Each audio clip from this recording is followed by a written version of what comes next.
Toughest exam है India का, UPSC, उसकी 2.5 लाख की फीस को हम 7,500 में कर दिए। और सेम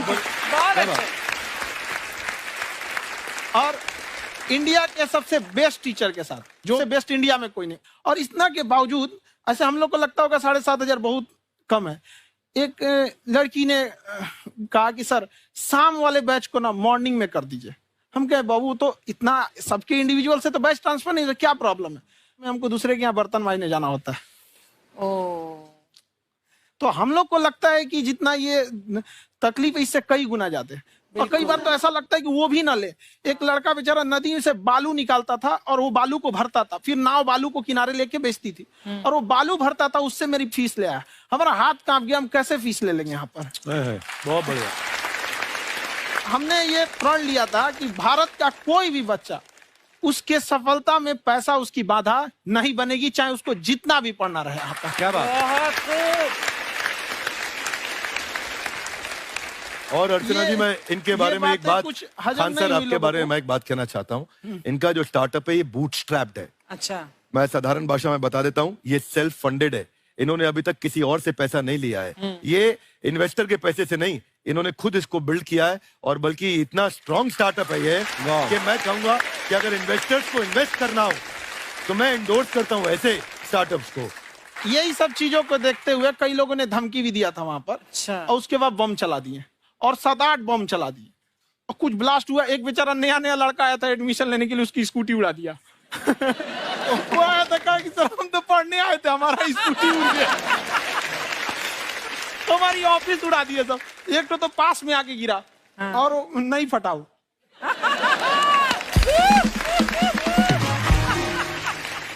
बाद में बहुत सारे लोग धमकियां दिए, लेकिन कहते हैं ना, सूरज कितना भी तेज चमक ले, समंदर नहीं सुखा सकता। वाह वाह वाह, क्या बात है। मैम एक्चुअली ये फीस कम करने का एक और रीजन है। 2.5 लाख 3 लाख की जो फीस में सब लोग पढ़ाई अफोर्ड नहीं कर पाते। इसलिए वो कुछ ही लोग अफोर्ड कर पाते हैं, तो उनका मेंटल लेवल तो बहुत ऊपर चला जाता है। लेकिन एक पूरे देश का मेंटल लेवल थोड़ा सा स्टेबल नहीं हो पाता। तो जब फीस कम रहेगी तो हर वो लड़का तैयारी करने के लिए आगे आएगा जिसका सपना है देश के लिए कुछ करने का। सीटें लिमिटेड हैं, उन्हें को मिलेगी, लेकिन जिन्हें नहीं मिलेगी उसे मिलेगा देश का एक जिम्मेदार नागरिक। तो इस देश को बदलना। क्या बात है। हम लोग विश्व गुरु कहे जाते थे, क्यों? क्योंकि दुनिया से लोग हमारे यहाँ पढ़ने आए थे। चाइना से ह्वेनसांग आया, फायान आया, आज कोई नहीं आता है। हम लोग का उद्देश्य एक समय आएगा जो फिर आएंगे यहाँ पढ़ने के लिए। क्या बात है। पर आप देखो अर्चना जी, सबसे ज्यादा IPS IAS बिहार से निकलते हैं। आप देखो पढ़ाई लिखाई में पॉलिटिशियन बहुत बड़े बड़े निकले हैं। तो ऐसा नहीं है, हर जगह ऑप्शन भी नहीं है वहाँ पे, इंडस्ट्री नहीं है, खेती करेगा तो कोई खास वो नहीं रहे। ऑप्शन भी नहीं है, सही बात है। बिहार की मिट्टी में एक चीज है, जिद तो बहुत जबरदस्त है। कुछ भी नहीं रहेगा तो सब कुछ पाने का उसको जिद रहेगा, करके भी दिखा देगा। वहाँ पे कर देंगे हम यहाँ।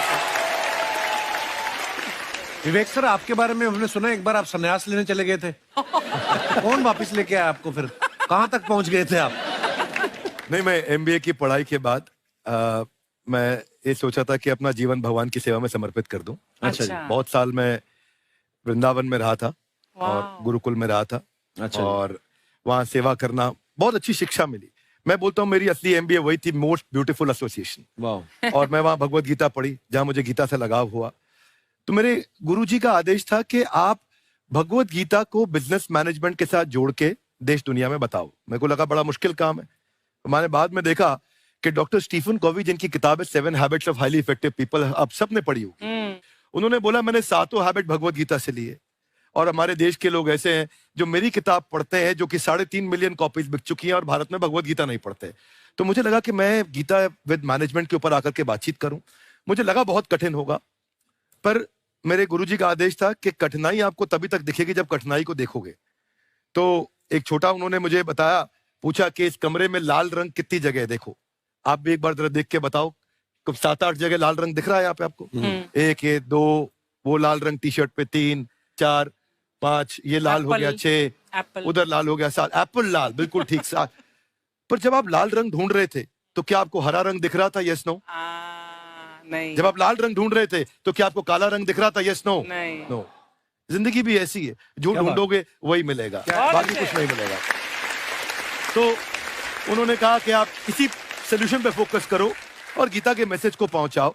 तो मैं बिजनेस मैनेजमेंट के प्रोग्राम्स कॉर्पोरेट्स में करने शुरू किए, क्योंकि गीता पहला मोटिवेशनल सेमिनार जो पृथ्वी के इतिहास में कपिल जी हुआ वो कृष्ण ने दिया था।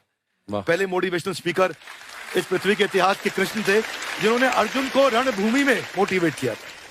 बड़ी पेशेंस कृष्ण ने अपने लीडरशिप क्वालिटी से दिखाई, वो मुझसे मुझे बड़ा इंस्पायर किया, वो चर्चा ने इंस्पायर किया और डिस्कशन ने इंस्पायर किया। तो उस डिस्कशन को मैं आज भी लेके चलता हूं अपने साथ। कहां सर, हमने सुना है आप 5 स्टार में रुके थे कल और नीचे जाके वड़ा पाव खाने गए आप रेहड़ी पे। एक्चुअली क्या है ना कि वहां जो चीजें सीखने को मिलती है ना, खाली पेट और खाली जेब इंसान को जो सिखाते हैं वो किसी यूनिवर्सिटी कॉलेज में नहीं सिखाया जाता। और गरीबी बड़ा बेशरम चीज होती है। तो कहते हैं कि मौत भी तू जल्दी आया कर गरीब के घर में, कफन का पैसा भी खर्च होता है दवाइयां खरीदते खरीदते। हाय हाय हाय, क्या बात है।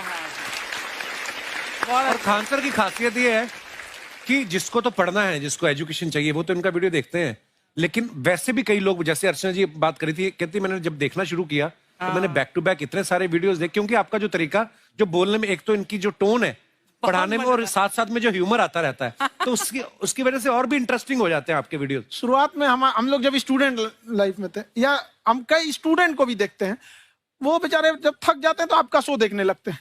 तो शुरू में हमको लगता था जब कि अरे यार हमारी पढ़ाई उसके लिए है, लेकिन पढ़ाई में थक जाता है, शो देख के नहीं थक जाता है। तो हमने सोचा दोनों को मिक्स कर देते हैं।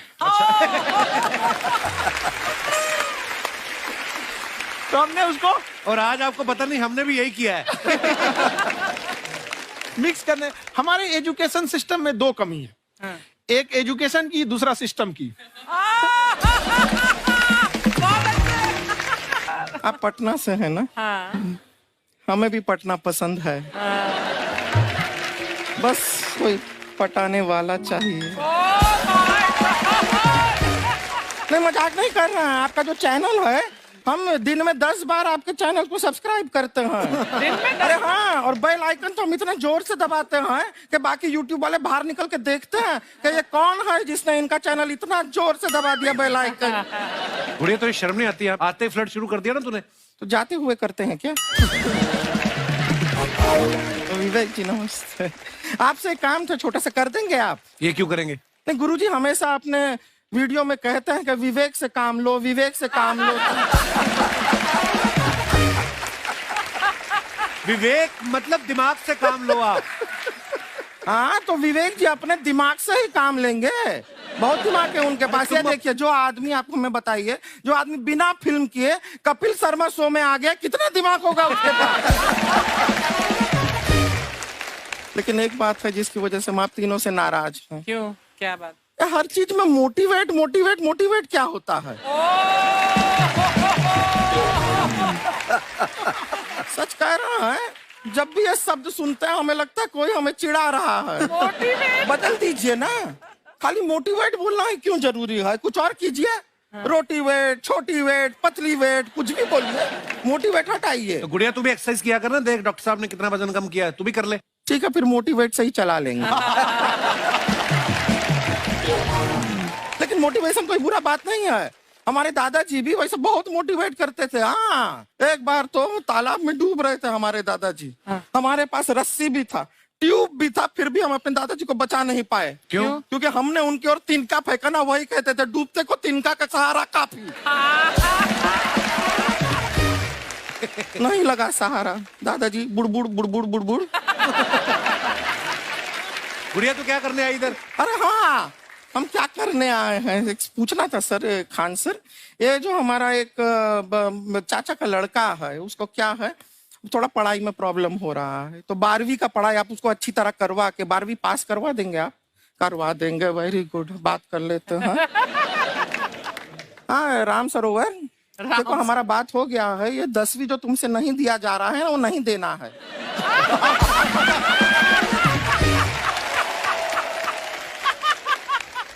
टेंशन नहीं है, 10वीं का खान सर से बात हुआ, ये सीधा 12वीं पढ़ा के पास कर देंगे। अरे ऐसे नहीं होता, पहले 10वीं पास करनी पड़ेगी, फिर 12वीं होगी ना। ऐसा कोई जरूरी नहीं है ये सीक्वेंस। हमारे मौसा जी थे, हाँ। उनसे ना 10वीं हुई ना 12वीं हुई। हाँ। अभी 3 दिन पहले सीधा उनकी 13वीं हुई। एक्चुअली क्या है, पढ़ाई लिखाई का हमको बहुत ज्यादा नॉलेज है नहीं। गांव में पढ़े हैं ना सर, स्कूल कहाँ होते थे अर्चना जी, गांव में स्कूल नहीं था, पेड़ के नीचे पढ़ते थे हम। यहाँ तक कि हमारे पास ब्लैक बोर्ड भी नहीं था। हमारे मोहल्ले की जो भैंसिया थी उसको खड़ा करके टीचर उसके ऊपर लिख के पढ़ाती थी। मजाक नहीं कर रहे हैं। और आप तो समझ रहे हैं, अभी ब्लैक बोर्ड की एक अटैच डस्टर था ब्लैक बोर्ड का, समझ रहे हैं ऐसा, वो पीछे से आता था, लिखा हुआ मिटाता था और चला जाता था। ये तो कुछ भी नहीं है। एक बार क्या हुआ, हमारा स्कूल शुरू हुआ, शुरू होते ही 2 महीने के लिए छुट्टियां हो गई। क्यों? ब्लैक बोर्ड ने बछड़ा दिया था ना। तो वैसे आप लोग ना इतने ज्ञानी हैं, सब कुछ जानते हैं। आपसे एक टेक्निकल सवाल पूछे। एक बार ना 4 दोस्त थे, 4 दोस्त, साम दाम दंड भेद। वो डिसाइड करते हैं कि चलो एक गेम खेलते हैं, तो टीम्स बनाते हैं। तो साम दाम ने एक टीम बनाया। इस पे भेद को बहुत गुस्सा आया। पता है क्यों? क्यों? क्योंकि भेद को दंड मिलाना।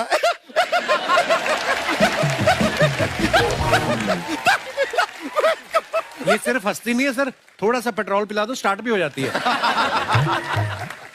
इतना है कि और भी बता दीजिए, जब हम बीमार होते हैं हम डॉक्टर के पास नहीं मैकेनिक के पास जाते हैं, और डिटेल दे दीजिए। ऐसा कुछ नहीं है सर, ये बोलते हैं खाली। लेकिन अभी एक रिक्वेस्ट था सर, हमारा एक भाई है, पुरुषोत्तम नाम है उसका, वो गांव से आया हुआ है। आप लोग थोड़ा उससे सब बातचीत करेंगे, थोड़ा उसको प्रोत्साहन देंगे। और शर्मा जी, आपसे भी एक रिक्वेस्ट था, आपसे हमने कभी कुछ मांगा नहीं है। पुरुषोत्तम आएगा ना, एक बार बस उससे कह दीजिएगा, पुरुषोत्तम तुम कितने हैंडसम हो। मैंने देखा ही नहीं अभी तक। हाँ, तो देख के बस बोल दीजिएगा तुम ठीक है। कितने हैंडसम हो, ऐसा बोल दीजिएगा प्लीज। ठीक है। हम बुला लेते हैं पुरुषोत्तम।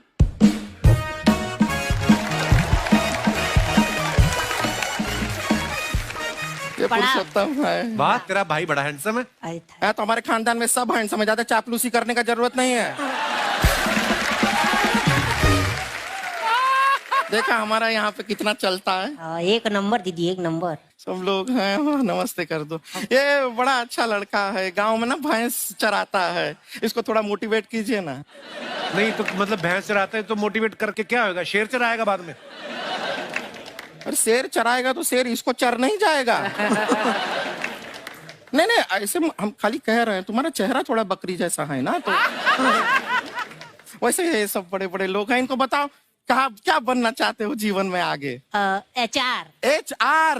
अरे वाह, देखे कोई बड़ा कंपनी में ह्यूमन रिसोर्स का काम करेगा ये। अरे HR मतलब दीदी ऋतिक रोशन। टिनी दिन दिन दिनी दिन दिन। ना जूता पहनने का काम किया करो, जूता खाने का नहीं। काम किया है, कुछ बड़ा किया है लाइफ में? किया है ना दीदी, एक बकरी के बच्चे को बड़ा किया है। तो क्या जिराफ बना दिया बकरी के बच्चे को? अरे कुछ अलग किया है। हाँ दीदी, अलग किया है। वही बकरी का बच्चा भैंस का दूध पीने जा रहा है, तो हमने उसको अलग किया है। इससे नहीं होगा, मैं रहने दो, इधर आओ। ये देखो इतना बड़ा बड़ा लोग बैठा है, इनके सामने ऐसा बातें करोगे? इनसे मिलो, इनसे मिलो। विवेक जी तो कितना मार्केट के बारे में भी जानते हैं, मार्केट का कोई सवाल पूछो इनसे। सर परसों जो है मार्केट में हमारी साइकिल गायब हो गई, आपने देखा है क्या? हमारी साइकिल गायब हुई ना? हाँ। इसलिए दिमाग से पैदल हो तुम, पैदल समझते हो? हाँ। चल लोगे? 20 कदम चलोगे? हाँ। हाँ, घूमो जरा, अभी 20 कदम चल के दिखाओ। निकलो।